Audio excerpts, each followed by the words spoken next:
Hello, Julie Barkus here. Welcome to Get Connected with Julie Barkus and my partner in crime, Mr. Michael Tasner. Hey, Michael, how you doing today? I'm having a great week. Beautiful. I feel like I say this every week, but great weather in Buffalo, New York. I know, it's been really good weather. Yeah, this has been like incredible weather. It was my son had his last, at least for this particular team, his last travel baseball over the weekends, and the weather was just amazing all day from Friday on. The whole week it's been so nice outside. I've taken the laptop out a few times and just sat in the patio and nice. Does that really work? I mean, what do you have to do to keep the glare off your screen or not fall asleep? It's not easy. So time for a nap. I find that it's better for like creative work. So or more like brainstorming, but for me to go out and like take a call with the childcare center or something, I get so easily distracted. Like, oh, there's a bunny over there. Or like, I know. Then my kids sneak out and they want to go in the pool. And so like, it doesn't necessarily work flawlessly, but it's good. It's more like a little break up my energy, I think. Yeah, no, I hear you. And it's such a beautiful time to be able to do it. The weather's been absolutely great. So I'm thrilled to be here. And it looks like we're color coordinating a little bit. Typically, definitely. We got the blue on. Today we got our shades of green. Definitely. But it's great to be here. And if you're tuning in, say hello. Let us know that you're here. Let us know what questions you have. We brought the show to life to serve you and to serve you in a big way. And I don't even know how many shows that we've done, but there's always just a ton of value that we deliver in this show that you can take and run with and make your childcare business better, to take it to the next level and make your life a little bit more dreamy, my word. So if you're here, say hello, let us know that you're tuning in, and we'd love to hear from you. And today we're going to be talking about, we're going to do some general trends and things that we're seeing and want to get your take on some of those, but we're also going to be talking about websites. And I am just knee deep in developing a new website. So I'm like, oh, all right. And there's a lot to it. And typically when I ask childcare owners and directors, how many of you really need a new website, most all hands go up. And most people are not either happy with their website, they don't want to put it out there, or they feel that there's changes that can be made with it. So if you are in that boat, please say, oh yeah, I need some help with my website, please. And let us know if there's any specific questions that you have regarding it. But it's always something that we're like, oh, I don't want anybody to see that. But we have to remember too, that if we're having these negative thoughts around our website or around our online appearance, that's going to create negative thoughts within us. And if we have those negative thoughts, we're actually going to deter people from coming into our energy. Meaning if you're thinking like, oh, I don't want anybody to see that, or it really needs to be changed, whatever it might be, it's going to prevent you from manifesting what you really want to bring into your energy. So, now's the time to like clean it up, and let's make it at least the next step better so that you feel good about what's there and the presence that you're projecting. And it's really important right now. What do you think, Michael? Indeed. Couldn't agree with you more. So I also posted, if anybody wants to actually have your site audited live, we'd be happy to do that. But I have, I just 2 minutes before I hopped on here, just got off the phone with a childcare center that we're looking at working with, and I was actually kind of giving them some tips on their website. So might actually bring that one up and kind of tell you what I shared with them, and kind of give you kind of a few free tools that you can look at that it'll at least give you a kind of a baseline as to where you are with kind of the website and everything else going around it. Nice. Well, we love free tools. We love free evaluations. What an opportunity this is. And if you know somebody who's struggling with their website, share this. Put this in some director groups, put it in some owner groups, because we're giving you free help right here, right now. And even after the show wraps up, if there's any questions that you have, please submit them, leave a comment, and Michael and I will follow up with you. So, what do you want to start with? Do you want to dive into websites? Do you want to start with some trends? Oh, well, let's start with a trend or two. Right. And it's one that has came up probably 15 times in the last week. So we're very quickly trying to come up with some stuff on my side to help these centers. So I figured I would throw this one out. So nice. Susan, hello. Nice to see you here. Susan, hello. So one of the biggest trends that we're seeing, and this is going to vary state by state, county by, obviously it's varying, but as schools, depending on where you are in the US, are putting out the reopening plans. So I'm in Buffalo, New York, in a suburb. and they're finally starting to put their stuff out. Some areas are a little bit farther along than our area. Some are farther behind. I mean, it really varies. But what we're finding is a huge opportunity if you have the ability to take school-age kids at your center.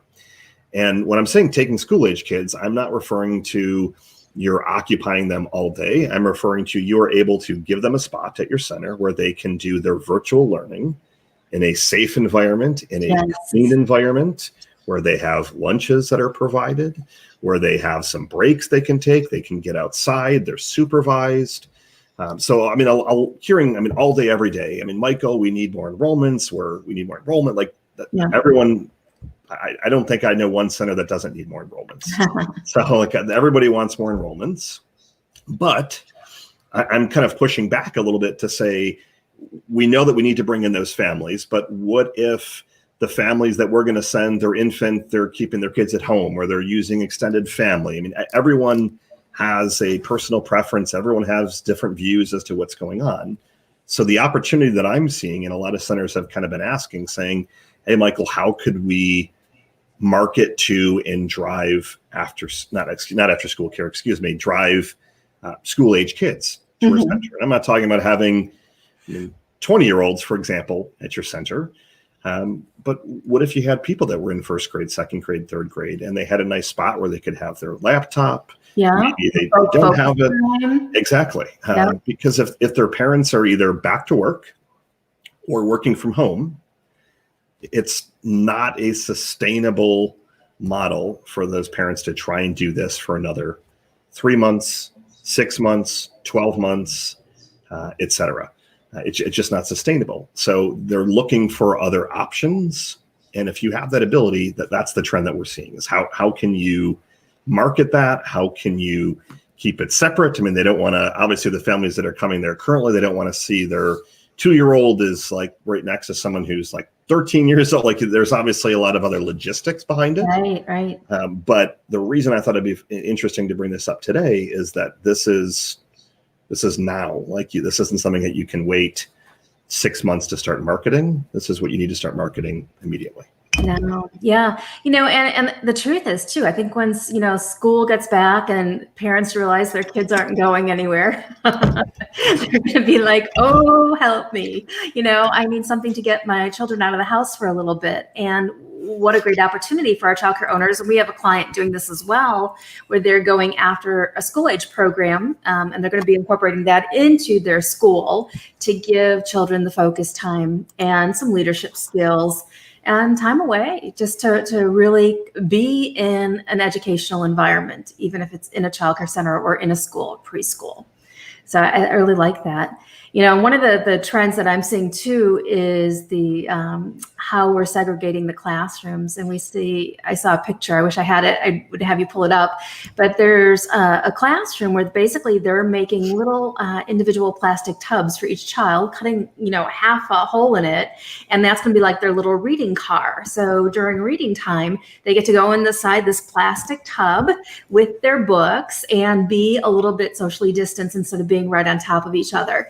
And I kind of thought that was a really nice, fun way to get a little social distancing in there, where it's not like they're in a plastic bubble, but they have a little bit of distance between them, and they get a little time to read and to engage in their own little, I'm not sure what they're calling it, but their own little plastic, car. So I don't know if you've seen that. No, are they? So I'm trying to picture it. Are they building them themselves? Are they buying like the car beds that like a kid would go? What are they? No, so the picture that I saw is basically just like, the plastic storage tubs. Okay. So you take a plastic storage tub, you cut off half the lid. Okay. And you put that back on. Got it. And then the child sits in the part where you cut off the lid. That's their driver's seat. And then their legs extend forward, and they're in pretty much this plastic tub, and they've got half of the lid to use as a tabletop, and they're pretty much sitting in it. And that's where they're doing their story time. Yeah. I've seen other pictures. I've been following a lot of these pictures of what they're posting in terms of what different classrooms are looking like, and the worst one that I've seen is where the children are literally in this plastic bubble, during their interactive playtime. They just all go to a plastic bubble with their toys, and they're in that bubble by themselves. And it looks like not that fun, not that engaging. No, that's still interesting though. I like that. I like that a lot. Yeah, but the car idea I think is really a cute one, to have a little social distancing in there. So those are a couple of things that I saw. We've had and kind of we're kind of a little bit kind of outside, I guess, of the day-to-day operations of like cleaning and things like that. But we've had a lot of centers that have said, "Hey, Michael, what are other centers doing from a cleaning standpoint?" So I actually wrote an article that I've got to publish. But so we started looking at all the different trends. So basically the question was, how can we effectively sanitize all the different toys? What do we do? What are other centers doing? So one of the nice things with Julie and I is that we're both working with lots and lots and lots of centers on a regular basis. So we're able to kind of pull them and start to see what they're doing. So I'll just touch on 2 or 3 of these so that you have some ideas. So first one is a couple centers have actually rented a commercial dishwasher. So they were able to kind of mix kind of a little bit of a formula. So they said they were putting the toys with water, kind of a combination of water and bleach, and then running it through the dishwasher. So that was quite a few centers, either they bought it or they rented it.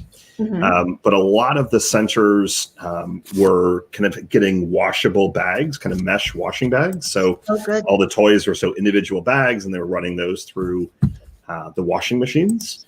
Nice. But the one that I thought was the most interesting was there's this thing called the Graco Sani Spray.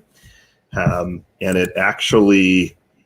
it's basically a disinfector that you add the sanitizer and you're ready to go. So it's kind of like a little bit of a fog machine in a way, but you're literally just going through and you can be sanitizing all the tabletops and things like that, even throughout the day.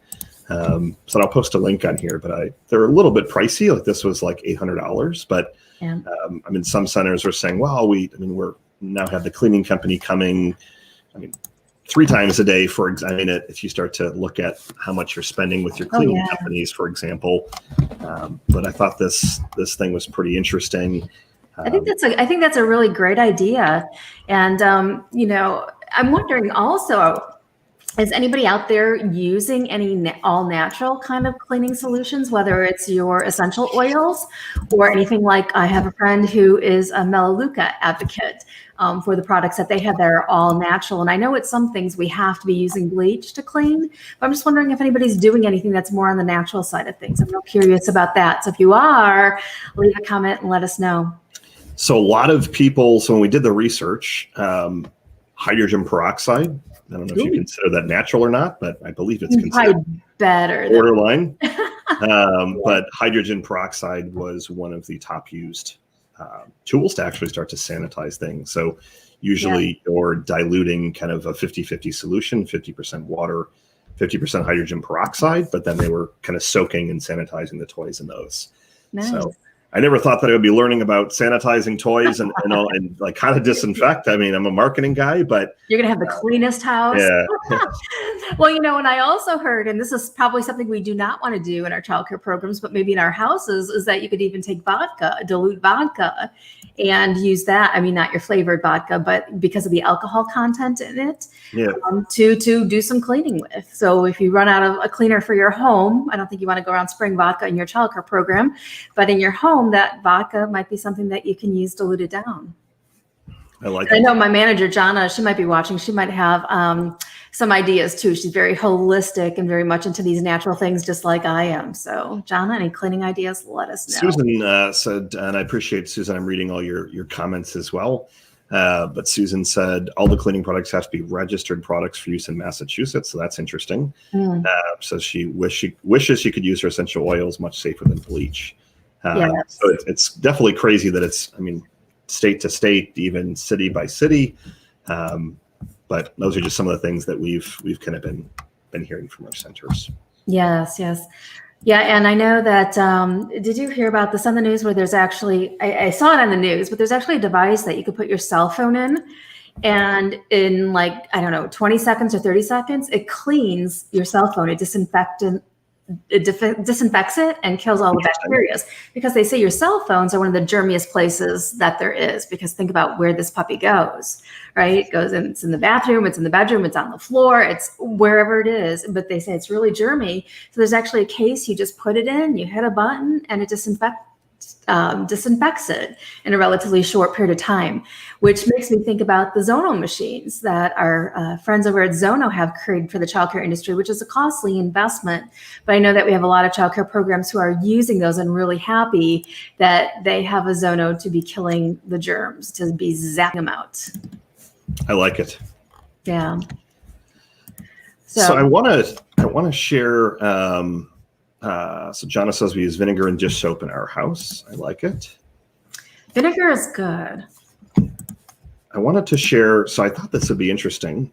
And I think I mentioned it maybe, I don't know, 6 episodes ago. I can't keep track. But I wanted to share something that we're doing internally. So I thought this would kind of be fun. Okay. And let me see if I can do screen share okay on this. Hang with me for a second. Sure. So I've talked about the book Dream Manager. And the book is all about looking at how can you help your team accomplish their dreams. So this is a program that we are huge on. Let's see if I might have to bring it up in a window. So hang with me for just another second. But it's all about what are the dreams of your team. And the simple step that you can start with is sending them a little questionnaire. You can use a free tool like Google Forms. And all that we're doing is asking them, what are your dreams? Where do you want to go? What do you want to do? What do you want to buy? Who do you want to be when you grow up? Basically. Yeah. So kind of just asking them. And what we've done, and what I wanted to share, and I'm just trying to pull this up here, is we actually build them a physical dream board. So we started off digital. Nice. And then we build it physically. So let me see if I can share this. Okay, let's go like this. Share screen. Chrome. Dream boards. All right. Hopefully everyone can see this okay. I know it changes, Julie, for you and I when we're in, I guess, presenting mode. But right. So basically, this is Michael on my team. He wants to go to Disney World. He wants to learn how to cook. He wants to travel. So we get a picture of a plane, and he wants a MacBook Pro. So what we're doing is turn off screen share. We're asking them, and Susan, let me know if you guys could see that okay when I was sharing it. So we're just literally, and I turned off sharing already, but we're just asking them, And then what we do is we build out these dream boards, and then we get them made professionally. So there's the name of the company is escaping me, but we actually have them printed. So they're like trying to get my hands right there. They're printed, and we actually mail them to them. Oh, nice. And we've started just last week. We have started doing quarterly sessions with each team member. And it's a coaching call with either myself or someone on the team. And we're just looking at what can we do to help them accomplish these dreams. Nice. So if he says he wants to go to Disney World, could we throw an extra $25 a month and I'm just brainstorming here live, but could we put an extra $25? Maybe he puts $25 each paycheck, and we agree to match it for a year or two to kind of give him the money to buy the plane tickets. Can we, couldn't see the image. All right, I'll have to try sharing it again. Thank you for letting me know. Guess the screen share didn't work as well as I would have liked. So I'll put a link to the dream board that we did. But it's just looking at what is one or two things on there that we think we as a company can help them with. And it doesn't mean you have to pay for it or do it. But I will tell you that when you actually help with this, when you start to look at implementing this, it will completely transform the way that your team works with you, the way that they see you, the way that they talk about you, their loyalty to you. So I've been executing this program for going on 4.5, 5 years.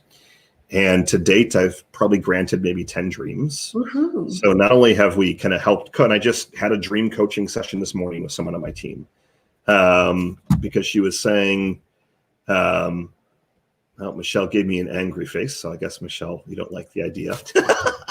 maybe she accidentally clicked the angry face. Or maybe she just doesn't want to go to Disney World. Yeah, it could be that. That could be that too. Don't be angry with us. Share your thoughts.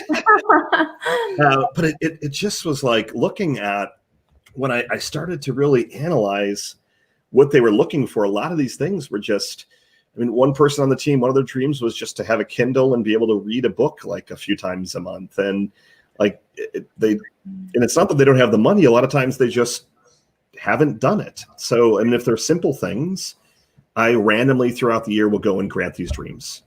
Just go through, and I'm going to actually look at doing something in August and granting a dream or two at random, just based off of people that I think they could either use it or a pick me up or just something like that. So just something I wanted to share that we were doing personally that I think as the owner of a center, imagine how powerful it is if you ask your team what their dreams are.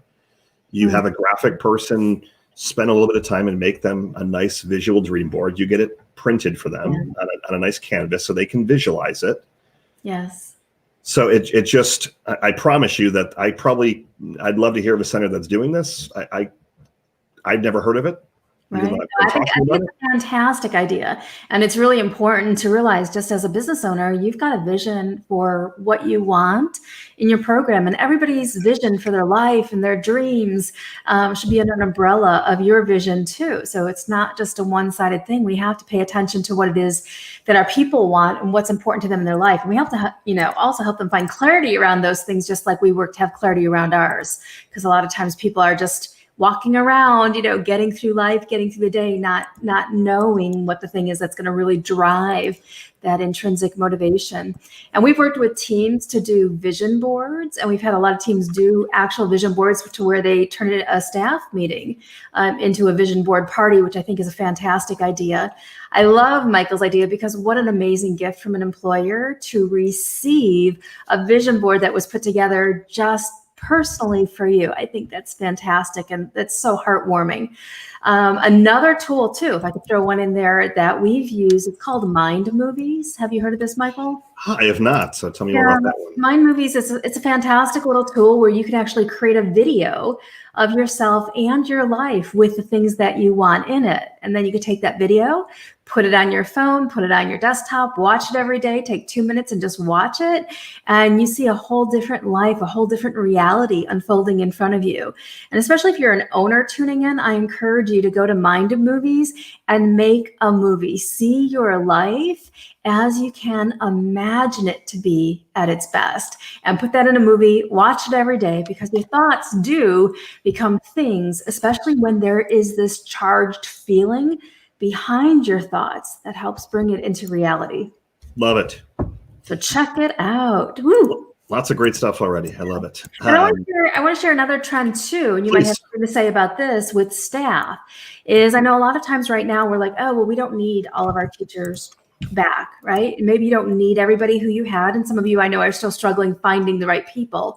But if you're in a position where you have teachers who you don't need at this time, you can think about other ways that they can help you out. And some of the things that we're working on developing are different task lists.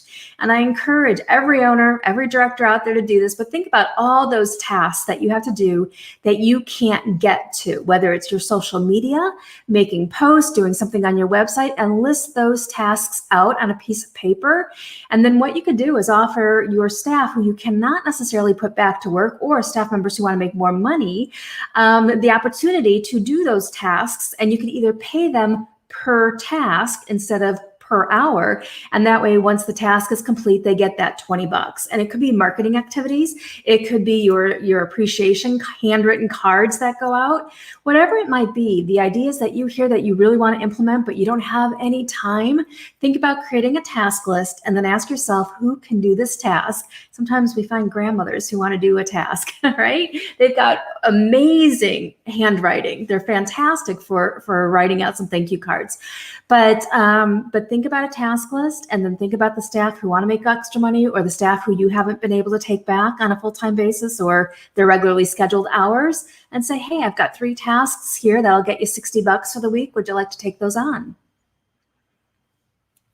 So just that's a fun idea. Yeah. So just one little way, because I always think, that we don't have to create jobs to get the work done, right? If we have like this thing that needs to get done, we don't need to create a job. We break it down into tasks, and then we say, okay, who can get these tasks done? And that's what we do. That's a fun idea. I like it. Awesome. So let's talk some website stuff. And like I said, we're knee deep in creating a new website, and we're using a fantastic tool.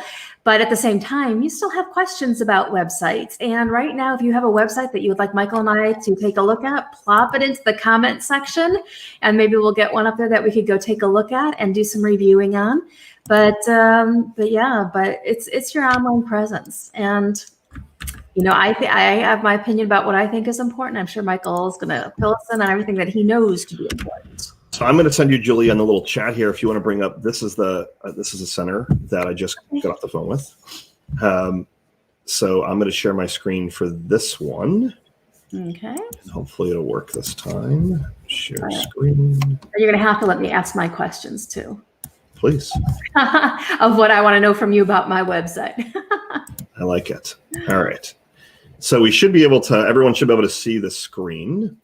So this is a center that I just talked to literally 30 minutes ago. And I'm going to tell you some of the things that do you have it up on your screen also, Julie? It's coming. All right, perfect. There it is. Well, all right. That's what I like. So I'm actually going to go one step back. So one of the first things that they showed me, so Julie, if you delete off the /home and go to their URL without a /home, you'll see the splash page they have. Okay. So what I like and don't like about the splash page, number one, I never, ever recommend splash pages. So when someone goes to your URL, they should go right to your homepage. They shouldn't have a splash page. So I told them we need to get rid of the splash page. But visually, I think this splash page looks fantastic. Mm-hmm. It's bright. Colorful. Like I love it. So why do people use a splash page? Why did it start coming out that people even thought these were necessary? I think that they wanted to try and have their main brand concept kind of conveyed before people kind of go into step 2. So that's why a lot of people use splash pages, or they'll say, if you're looking for X, enter our site. So they almost use them to kind of disqualify people. Okay. But I can't tell you any website that we have that has a splash page. They're just not used. Okay. So I'm going to click on enter. And I'll tell you what I liked, and again, what the feedback that I gave them. So the thing that actually jumps out, and I asked them about their logo. This logo was hand drawn. The owner hand colored it in terms of like picking I think the logo looks absolutely fantastic. Yeah, I really like that. Yeah, like the logo is top notch. I think it looks great. So then I started I'm going to scroll down. So I wasn't sure if she was using stock or non-stock, but a lot of these are actually non-stock pictures. So I like that you've got, programs, curriculum, enrollment. I like that they have a couple of quotes, but I would rather the quotes be from current families. So as you start to scroll down kind of below curriculum, for example, I would rather see that kind of have some parent testimonials. But when I look at it, so if I scroll down all the way to the bottom, I said, well, what is this sign up for updates? She wasn't even sure what it was. So I said, well, why do you have it there? So either A, remove it, or B, what is something that the parents could sign up to learn? So I would rather it be download the six keys to raising a happy family or something. Come up with something that you can either buy or create to give them in exchange for an email address to kind of nurture them. But the biggest thing, as I started to go through the site, the real estate at the top is really your most important real estate. So the one thing that's missing is they should have a phone number at the top of the website, so they can have a quick click to call.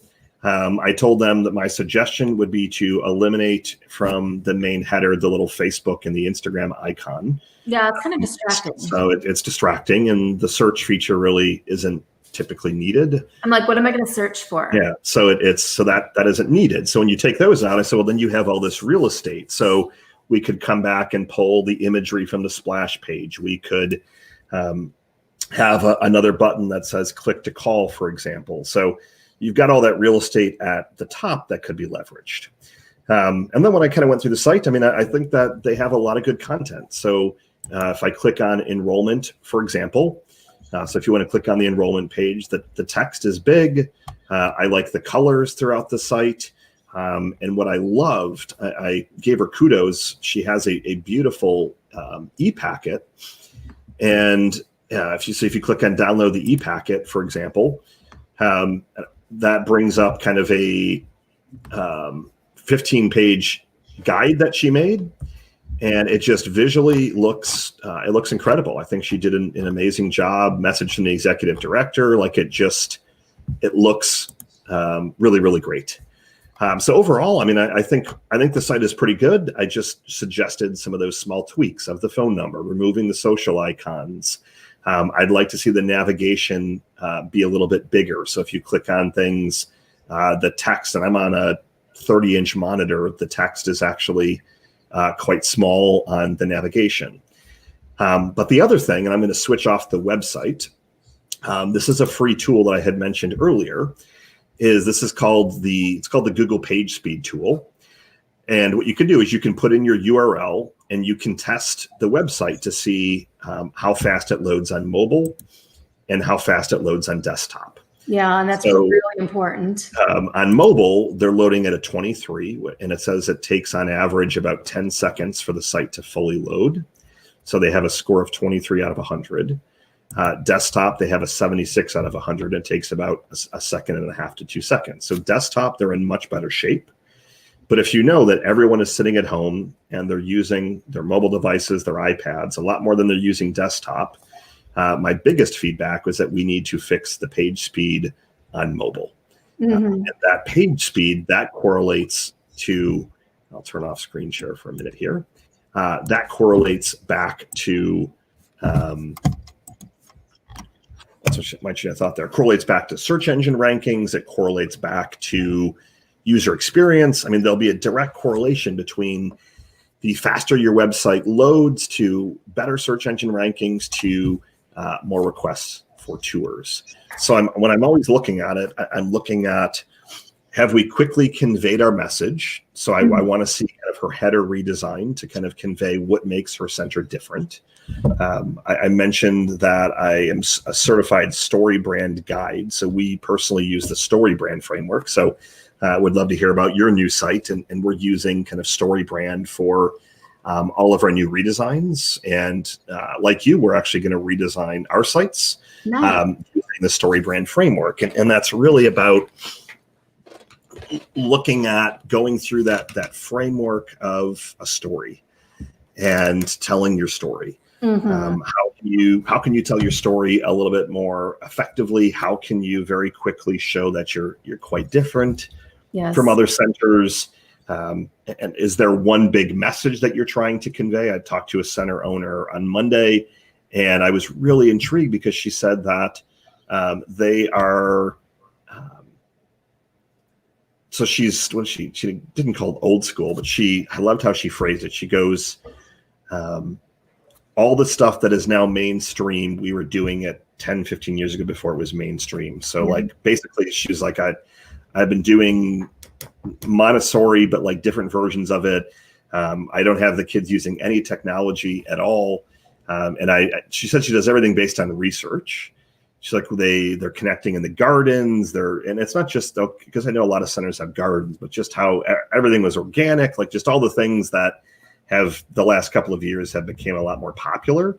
But I'm like, well, that's how you're unique. I mean, like, you are kind of setting the trends and you've been doing this stuff. But she talked about how she was doing all this incredible research all the time. And it's just looking at, to her opinion, and I'm not a expert in this by any means, but she's like, if they're using too much technology, here's what's going to end up happening. So we don't have iPads. We don't have cameras at our school. We don't have computers. Yeah. There's a certain type of family that wants that. Yep. And I love the story aspect. And can I give you just a couple of things that I noticed on the site? Please go ahead. Yeah. All right, wait, where is it? Okay. So I'm going to go back to the site and I'm just looking at it, and there's let's see, I'm going to go home for a second. But one thing that catches my eyes is that I think that the logo is so incredibly creative and it sets a certain tone. And I love that she's got the schedule a tour up there too. I didn't see it at first when I went on the homepage, so I'm not sure if there's a way to make that stick out more. I saw it when I started scrolling through the other pages, the schedule a tour at the very top, which I think is great. But to me, the tone changes, and you can let me know what you think, Michael. But when I go from the logo to the font that she's used for the menu options, and then the whole welcome and everything, it takes a whole different tone to me. So I almost feel like we start out with this fun, amazing, creative logo, and then we get into this typeset that's just a little bit more official. Like, oh, that's a good thought. And when I open up the packet, I thought, you're absolutely right. That packet is amazing. I would love to see this website take on more of the feeling of that packet, because I think that's going to make a difference when people come to your website. They're just going to be engulfed, the right people, into the feeling of what you've created. Yeah, that's interesting, because I'm looking at the fonts in the packet and they're completely different from the website. Yeah, the packet looks creative. It looks fun. And a little bit more limited when they were working on the website. No, the interesting thing was the owner designed the packet. I don't know if she designed the website also, but that's a really interesting point. And then the other thing for me is that the owner is missing from the website. So I don't see the owner. I see about. And when I click on about, and about is usually one of the most visited, at least it used to be one of the most visited pages on a website. And you can let me know if I'm wrong these days, but it's an important page. And when I come here, I look at our mission and with some stock photos, philosophy, but I'm like, all right, where's the owner? It should be like, hey, I think it's Shelly. Yep. This is Shelly, and I'm so excited that you're here. Don't you just love our fun logo? And we carry that in everything that we do, whatever it might be, but just more of the feeling of what I get from the e-packet. Oh, that's great feedback. Yeah. I like it. I'll have to tell them to rewatch our session. We just gave them a ton of great ideas. So yeah, but even when she gets into some of the about, she uses a different font. But to me, the homepage font and these could just be. It just feels like it's a shift. Like, oh, here we are, fun and creative. Now let's get to the technical details. Oh, that's a great call. So that's my 2 cents. But so what are you up to with your site? What are you what's the process that you're going through? So, we're always trying to revamp childcarebusinesssuccess.com. It seems like it's just like a story that never ends, right? But we're also working on a website that's just going to be about staff motivation and attracting the right staff. And it's going to be for all industries, so we could help with it. So we're doing some of that. And one of the things I was thinking about, because I was just going to call it juliebarkas.com, which is probably what I'm going to do. But I was thinking back in the olden days when we would create websites, they would say, get a URL. It doesn't matter if it's long as it has the right keywords in it. So for instance, if we were advising a childcare owner to get a URL, it would be, childcare in such and such county, childcare in, Licking County, Ohio, whatever it might be. So what do you recommend when it comes to domain names? Are those long domain names still the effective way to go? Or is that really old school and it doesn't matter that much in the search engines these days? So it's the latter. So the URLs used to be really important. Here we go with my video shenanigans. So I guess it means the one day I don't put the fan on it. So I'm going to move my little fan over here and keep talking. I'll sit here. So it used to be where the URL was just so important. Mm-hmm. So like childcare Dallas, for example. Move my fan over here. So I'm like, oh, my office isn't too warm today, but apparently it was too warm for the camera. Yeah. So it was like you needed to have childcare Dallas, if you could grab that domain name. If someone was searching for childcare Dallas, then it would come up.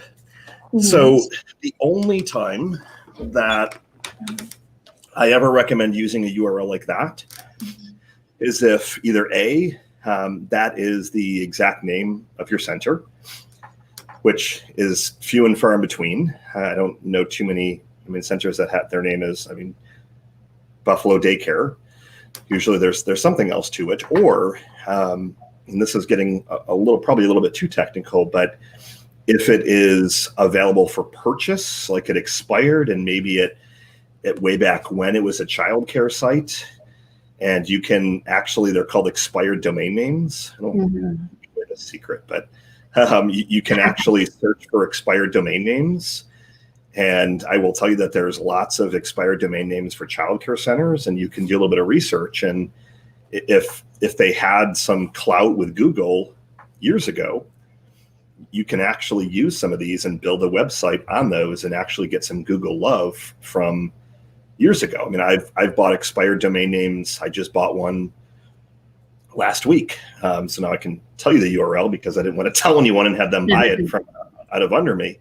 I bought the URL marketingfunnels.com, and it was an expired, but I didn't get it for $10. It went to auction, but that domain has a lot of, it is indeed, and that's why I bought it.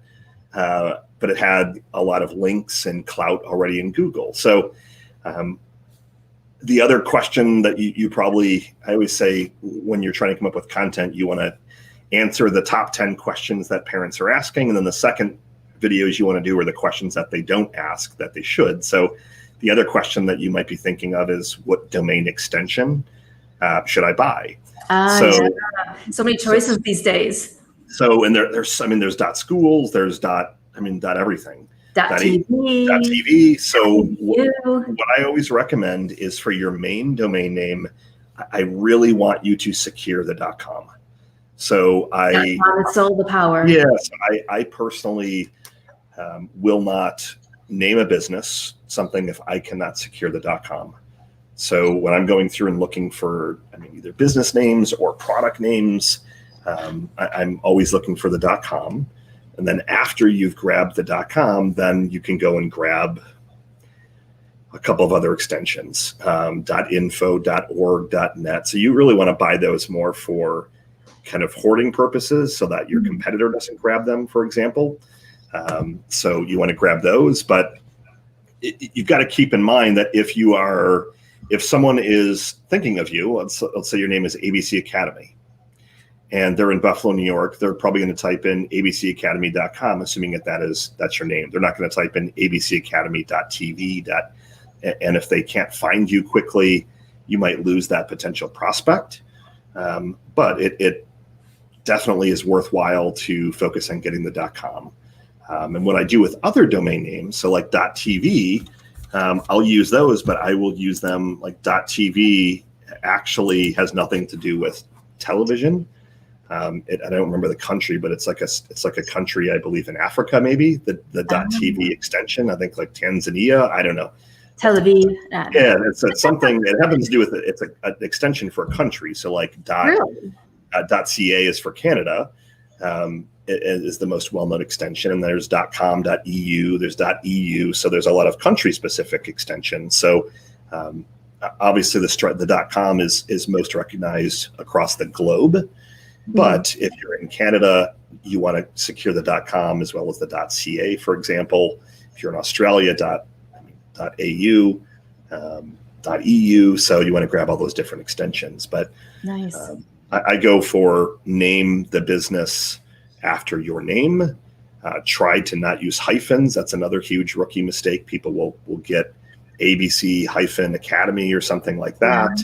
And you might say, well, Michael, what if you have a very common name, the chances are extremely high that you will not be able to get the .com.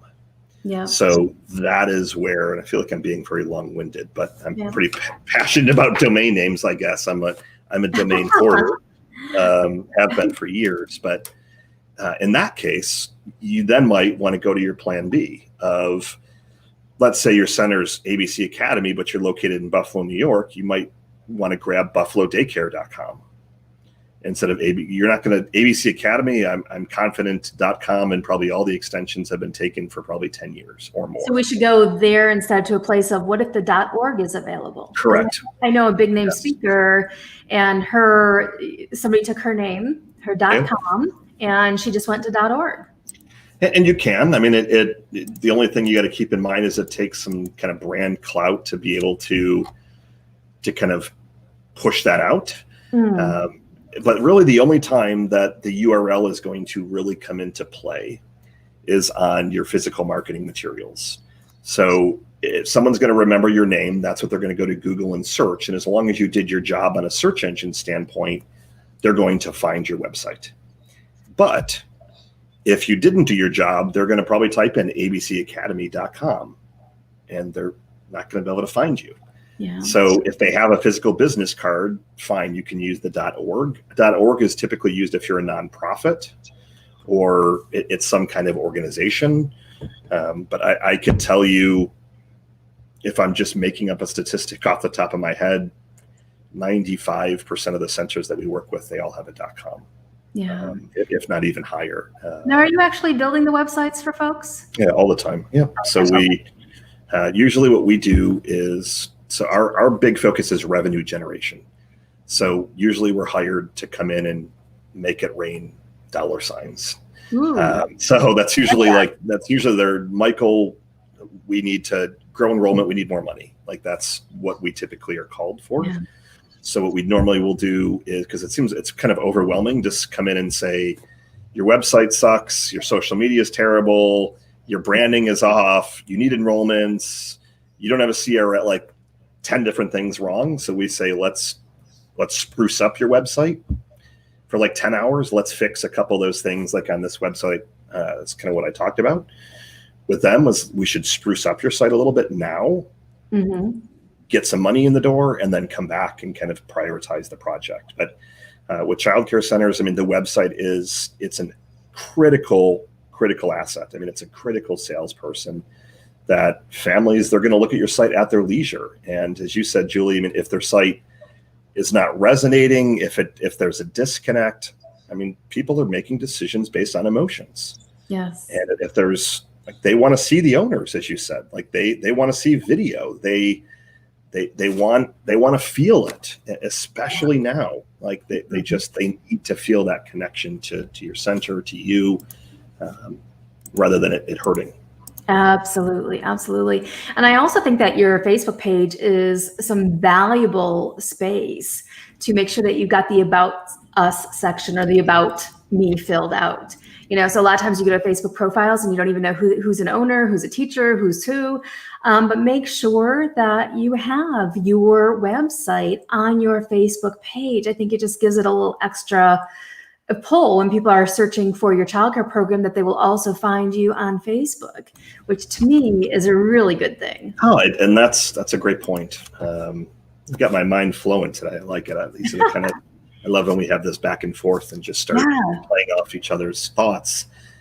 There's a lot of centers that, I mean, they consider Facebook as their main website. And yes, there's nothing terribly wrong with that. But my pushback is that it's still like a formality with families that are looking to enroll. They're going to read your website. They're going to read about your curriculum. They're going to read it.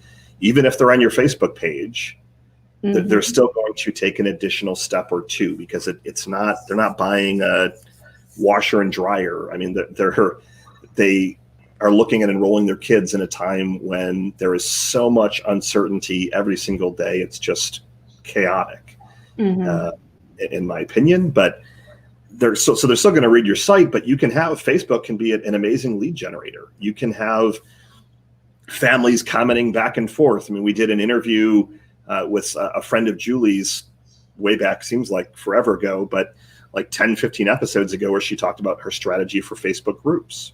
Yes, Anna. Yeah. And I followed her, and I've used a lot of her strategies just from kind of what she taught. But there's so many ways. Like Facebook it's the big behemoth right now. And I can tell you that this is where the conversations are being had about school reopening as well. Oh, yeah. I was on a group last night.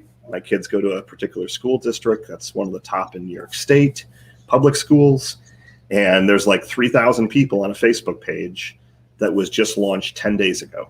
Oh, wow. And Wow. Like it just launched from nothing. And this is where the conversations are being had. They're being had on the moms groups, on the Facebook pages. And if you maintain a good presence on Facebook, even if they're not with your center, think about the type of helpful, authentic content you can put out. Give them recipes, craft ideas. Like I saw a fun thing about like making fun Jell-O things, but it was just something a little bit different. Like, what can you put out to not just help prospects and families, but to help everyone in the community? Because Right. what's going to end up happening is that someone on one of these moms groups may not even be a family at your center. They're going to say, "Oh, did you check out XYZ Center?" I don't know a ton about them, but I've seen their content.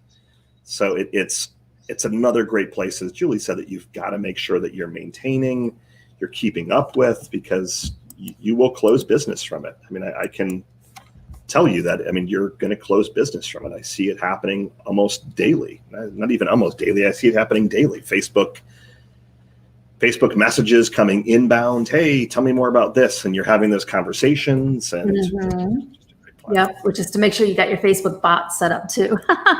That'll be a whole other show where we could talk about Facebook bots, something that we're just learning a little bit more about, the messages that greet you and that get people started in their journey with you. So Definitely. yeah, and I think this was a incredibly valuable information to be sharing about websites. So if you've benefited from it and you're here joining us, give us an, oh yeah, I like this. If there's a question that you have about your website, we've still got a little bit of time. So let us know what that is. I think I'm gonna look through a couple of these quick questions here. Okay. Oh, so we might have some juicy ones. I don't see anything juicy, but I see some good stuff here. Come on, folks. I need a juicy question. Yeah, all right, I'll give you. I don't know if this is a softball question to you, but we'll give you this one. Softball. So this is It's the wrong show. This is from Stephanie. So Stephanie says, I liked your stuff around dreams. I don't seem to have a lot of money to grant those. So how would you recommend further motivating your staff?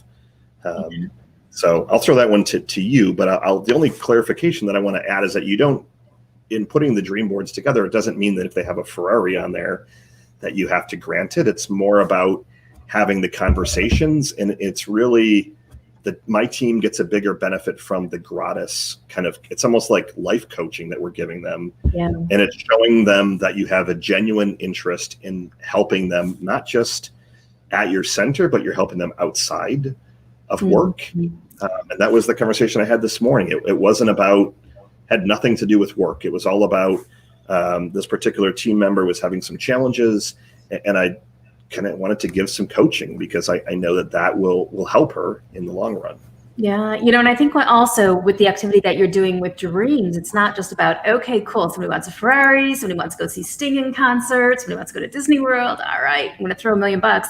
It's really about helping your employees feel two things. Number one is heard, right? They feel like you're listening. And then the second is they feel honored. They feel like they as a person matter. And with whatever you're doing, whether you're implementing this dream idea or anything else, those are two critically important things. So I would totally write those down, is to make sure that your people feel heard and that they feel honored for the amazing person who they are. And after all, if they weren't amazing, you wouldn't have hired them. And maybe you're saying, I didn't hire them. That's a whole different conversation that we can have. But those are two really important things. So if you wanted to implement Michael's dream idea, why not go to the bank? Get a piggy bank or order one online and put Ferrari fund or, whatever fund in it. And every so often put in $1, put in $2, put in $10, whatever it is that you can do when you want to acknowledge your people. Or if it's their birthday, everybody can pitch into their dream fund instead of being like, oh, well, what do we get this person? We'll get them a 72 cookies and 52, something else of a sweet nature. Put into that person's fund for what they want for their life. And I think that would be a brilliant idea to help them achieve their goals while they're with you. So they want to be listened to, they want to be heard, and they want to be honored. Oh, that's great advice. Yeah. That's great advice. So it doesn't have to be the full, thing that you're funding, but set up a fund for them. Put a piggy bank out for everybody's dreams, and you could put money into each one of them as you see them striving towards them. And there's a lot of different ideas for managing, motivating, and retaining great staff. And to me, it starts out at a foundational piece. So depending upon where you're at in the journey will depend upon where you need to start. And a lot of times leaders are looking at an unmotivated team going, oh, there's all kinds of things wrong. Now, what kind of gift can I get everybody? And that only leads to complaining about the gift that you do get them. It will leave them feeling unsatisfied still, and it will leave you feeling frustrated. And you may have been here where it's like, well, wait a second. I just gave them this really cool thing and all they did was complain about the color of it.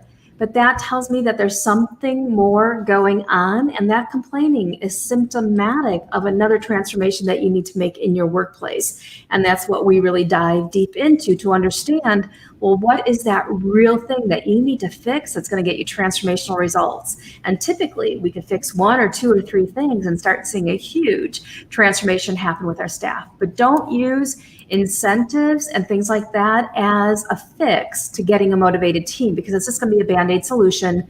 And Band-Aids, when you leave them on too long, you know what they look like? Have you seen it? Yeah, it looks kind of gross. The picture's not pretty. And that's what happens when we just keep slapping Band-Aids over an open wound. We need to first address what is the wound and how do we fix it? No, that's a great point. That's a great point. That's my 2 cents. Well, maybe more like $1 worth of information on that. But, and we've identified, like, through the years, the 20 something years I've been doing workplace transformations, like over 30 different things that demotivate your staff. And those are really important to understand, because sometimes it's not, well, what can we do to motivate our team? It's, well, what do we do to stop demotivating our team? So I'd love, and I think that's a great place to kind of stop for today. Wrap up. I'd love to, so I'm going to put where can people, so Childcare Business Success, are you still doing the Get Unstuck calls, or is it something else? Yes, you can go to childcarebusinesssuccess.com. I believe there is a form there where you could grab a consultation. And there are also free video resources, and you could just reach out to me and say, hey, this is what I'm going through. What resources do you have? And I can either point you to a resource or suggest that we get on the phone together. Perfect. So I'm streaming your URL at the bottom here. All right. All right. And then I know your other site is Happy Childcare Team. Yes, happychildcareteam.com. So please visit. We've got our Always Essential line of clothing, and our Love is Always Essential too. Love it. And I'll just slap my URL up real fast. So again, we are kind of a revenue generation agency. So localchildcaremarketing.com. I've got a few more slots the next couple of weeks. We're getting pretty jammed up for the month of August. I think everyone kind of waited to figure out what they're going to do for the next couple of months, because if they're not hitting their goals. So right. If we can help in some way, let us know. Do you have a quote to end us for today, or would you like me to find one? Yeah, do you have one? I can pull one up from my list here. Let's see who could find one first. I could give you my Brian Tracy quote. Yeah, well, let's do a Brian Tracy. I was going to pull one of my Tony Robbins quotes that I like, but I'll pull one and then you do one also. Okay, sounds good. So one of the quotes that I really like from Tony Robbins, he says, "A real decision is measured by the fact that you've taken a new action. If there's no action, you have not truly decided." So I'm hearing from a lot of centers, I asked one center, and it probably didn't come across the right way, but I said, what are you going to do differently? And I said, enrollments are not going to fall out of the sky. I don't think it came, I think it kind of went over like a lead balloon because I said it like that, because I was a little flustered that she's like, I want 30 more enrollments. And what are you going to do differently? Well, I'm just going to hope that we can pay our bills. Like, they're not going to fall out of the sky. So it's about taking the new actions. Yeah, I like that. I like that because it's true. Your action is a reflection of the decision that you make. And if you don't take any action, yeah, you haven't made the decision. Love it. It's great.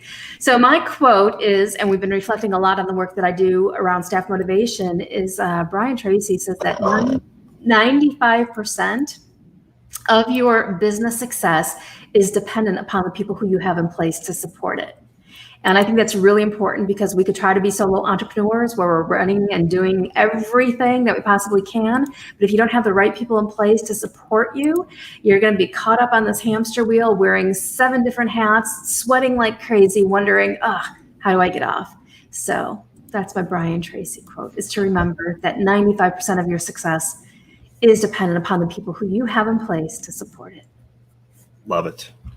Well, thank you as always for tuning in. We love hanging out and being here to help support you with your vision, with your mission, and we are here and we'll continue to be here to support you. So share this, like it, give us a thumbs up, comment, tell us about kind of what you're learning, what are you implementing.